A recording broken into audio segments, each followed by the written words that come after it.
Let's check in now with Chief Meteorologist Brad Panovich for your Thanksgiving forecast. Brad. It certainly was cold out there. It's colder now than it was this morning by 10 degrees. We've been falling most of the afternoon. Skies have cleared out, and that has allowed for temperatures to cool down even further. There is some snow across the Great Lakes in the Northeast, so traveling up that way tomorrow, there might be some lake effect snow showers, but all in all, pretty nice weather here across the Southeast. Look how cold it is now compared to this morning.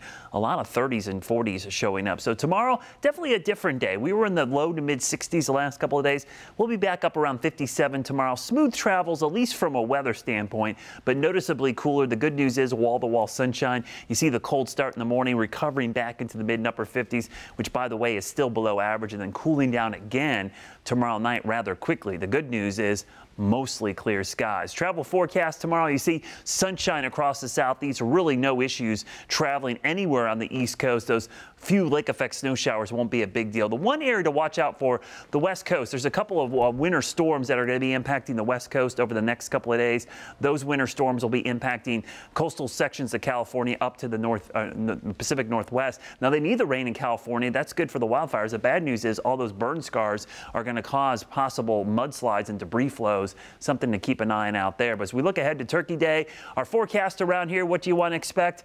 The big deal is going to be the sunshine and the colder temperatures. Good news, no rain or any wind really to deal with on Thanksgiving Day. But Friday into Saturday, things will start to change. High pressure is going to build in for tomorrow. That'll give us the great weather for Thanksgiving Day. But as we go into Friday, that high moves into the Northeast. This will be an Arctic high, so cold air will try to push down to the Southeast, throw in some clouds late in the day. Could be a very chilly day on Friday into Friday night, with rain arriving late Friday night into Saturday. And that's going to be our next weather makers. We go into Friday night and Saturday. Widespread rain is going to develop across the Carolinas. Could start as a little bit of a wintry mix up in the North Carolina mountains. Cold rain for early Saturday. Breezy as well. Winds could be out of the Northeast initially 10 to 20, swinging around to the Southeast, but a real mess if you're traveling back on Saturday. Let me show you that storm a little bit closer up.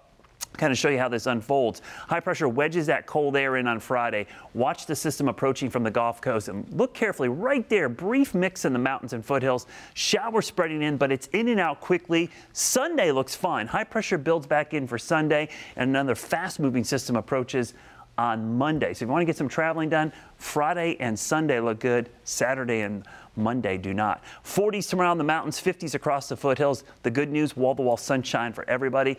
Mid to upper 50s here in the Piedmont. Upper 50s to the east. Long range forecast, this cold pattern, it's sticking around. This is going to be a very chilly end of the month.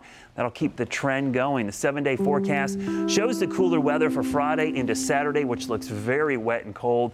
Long range, even colder air, highs possibly in the 40s most of next week. All right, Brad, thank you.